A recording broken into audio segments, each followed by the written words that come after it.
a Ana Moyano, manager marketing de Callsquare en España. Y Callsquare es una plataforma especializada en influencer marketing y gestión de creadores, aportando datos y criterios para que las colaboraciones sean más auténticas, eficaces y sobre todo sostenibles en el tiempo. ¿Qué tal, Ana? Pues muy bien, muy contenta de estar aquí, la verdad. ¿Qué tal has visto el inicio del Congreso? ¿Habías estado alguna vez? No, es nuestra primera participación, estamos muy contentos, la verdad, porque tengo la sensación de ver muchas caras nuevas. Vale. En marketing muchas veces al final estamos un poco los mismos y me ha parecido muy interesante también el formato, que haya talleres y charlas también, y también stands, que tenemos mucha oportunidad de hacer networking. Fantástico. Mira, yo quería preguntarte, porque el influencer marketing ha cambiado mucho en los últimos años. ¿Crees que ya no ¿Qué crees que ya no funciona y que seguimos utilizando por inercia? Esta pregunta es un poco complicada porque depende mucho de quién esté gestionando, ¿no? Vale. Desde mi punto de vista personal, profesional que le llamo yo, creo que todavía se sigue eligiendo mucho el creador en base, cuando alguien va a iniciar una campaña, en base a los seguidores que tiene. Creo que ahora mismo se pueden aportar muchas otras métricas de valor que ayudan a afinar mucho más esa elección y que los resultados se impulsen, ¿no? Vale. Ya no deberíamos estar buscando solamente alcance en base a estos seguidores, esta comunidad. Tenemos que entender esta comunidad y su comportamiento con el influencer y en general, con el creador o la creadora y en general, ¿no? Que esté bien alineado con nuestro discurso, dónde están basados, de qué hablan. Tenemos que conocer a quién estamos contratando, no solamente por la cantidad de gente que le sigue, sino la calidad de esa gente en cuanto a nuestra marca o nuestro producto o nuestro servicio o lo que sea. ¿El prestigio o la marca personal de este influencer es relevante a la hora de cuadrar, ¿no? Muchas veces Sí. vamos a publicitar un producto y quizá los clientes a veces no se dan cuenta de toda la trayectoria que hay. ¿Qué importancia tiene esto? Mucha.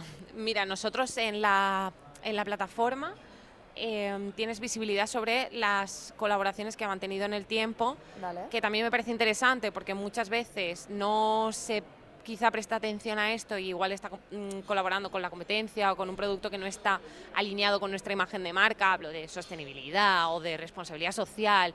Está bien que chequeemos esto también antes de contar con el creador y la creadora. Creo que todos los creadores y creadoras saben y controlan su discurso.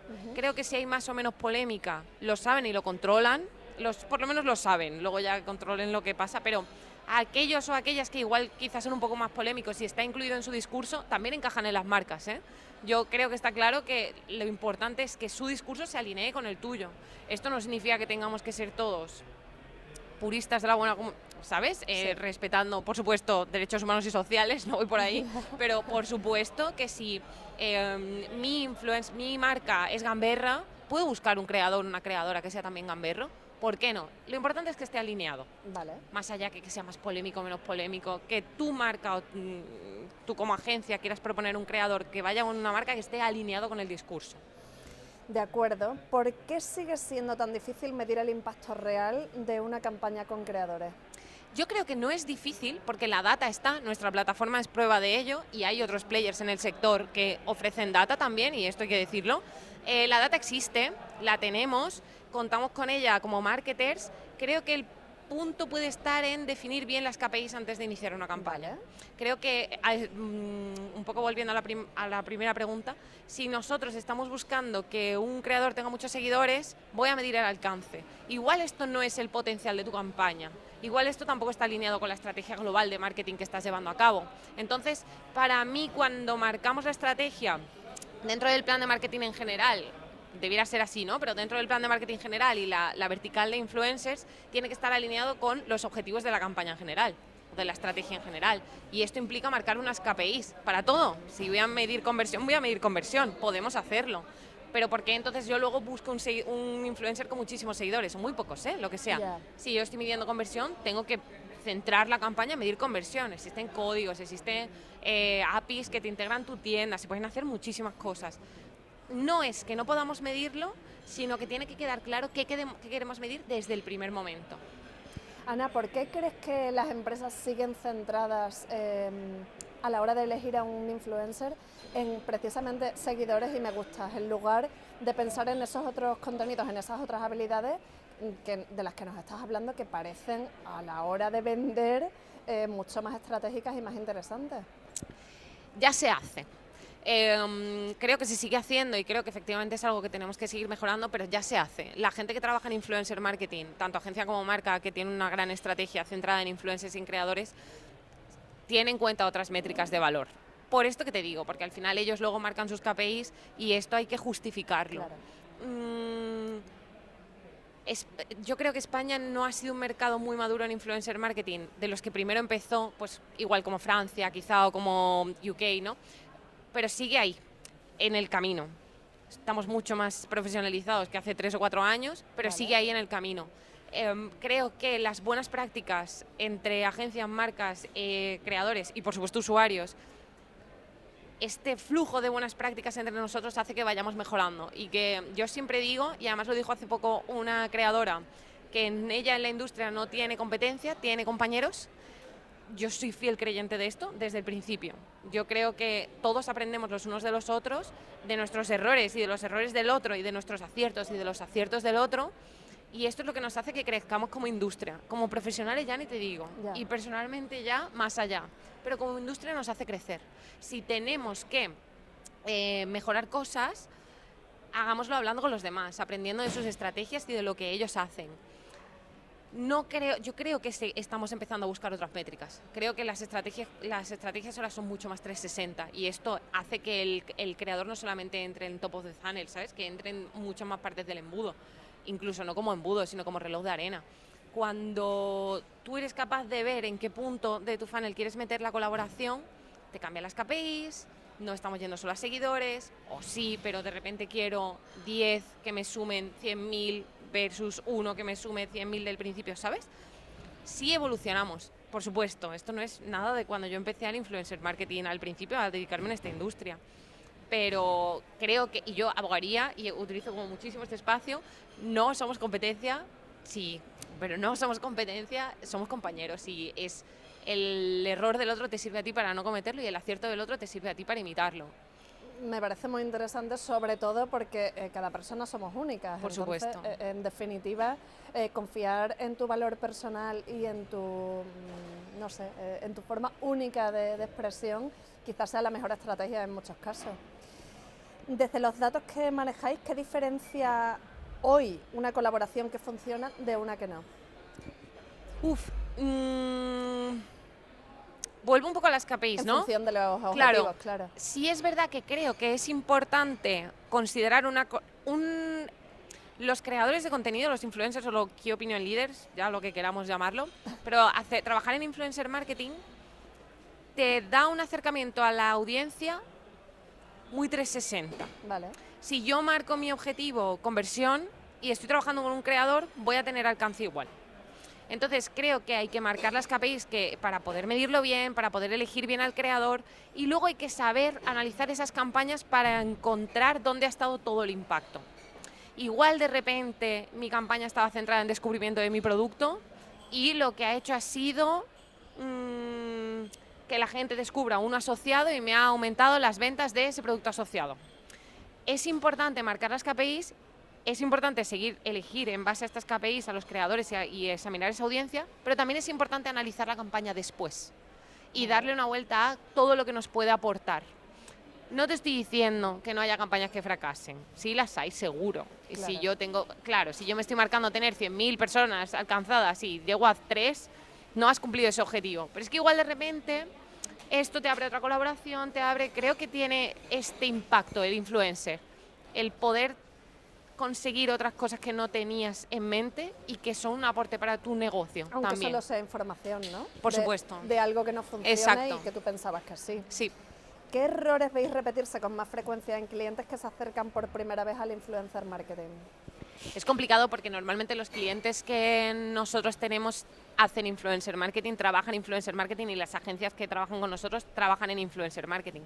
Pero yo creo que un poco se resume a esto que estamos hablando y a que quizá yo no lo veo mucho en la plataforma, pero lo veo como en el sector. La gente que no ha empezado a hacer influencer marketing hablan de ello como se hablaba hace años. Vale. Es decir, contacto a un creador y le mando un producto. Se queda un poco plano. Creo que la gente que empieza por su cuenta, ¿vale? O sea, no estoy hablando de abrir un departamento en una agencia o ampliar equipo en una empresa grande que sí que tiene estrategias más profundas o más arraigadas en la empresa. El influencer marketing lo que sí que ha demostrado es que ya no es una tendencia pasajera. Ya. Es una vertical que se utiliza en el marketing como cualquier otro canal, como el email marketing, como trabajar el SEO, como Una trabajar herramienta más. Entonces, esto tiene que estar integrado en la estrategia. ¿Que luego vas a utilizar solo esta vertical? Hay empresas que trabajan solo email marketing y hacen sus conversiones así y lo que van es a lead. Vale.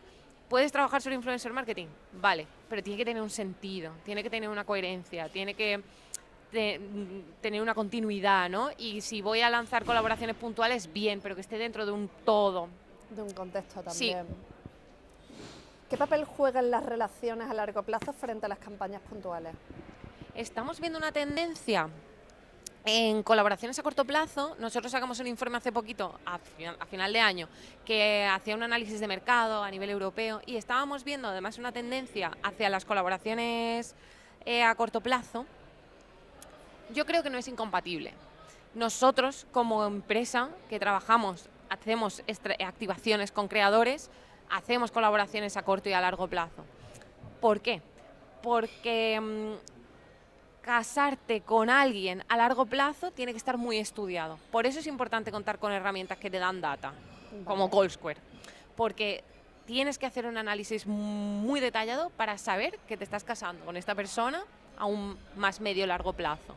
Yo creo que no son incompatibles. Creo que se pueden contar con embajadores durante todo un año, durante 2 años, hacer una colaboración grande con gente muy a largo plazo y después hacer activaciones mucho más puntuales porque hay un lanzamiento, porque abrimos una pop-up, porque tenemos un producto nuevo, porque tenemos un servicio nuevo, porque llega verano y quiero llevar a todo el mundo a una casa, ¿sabes? Creo que no es incompatible. Vale, que interactúen ambas. Sí.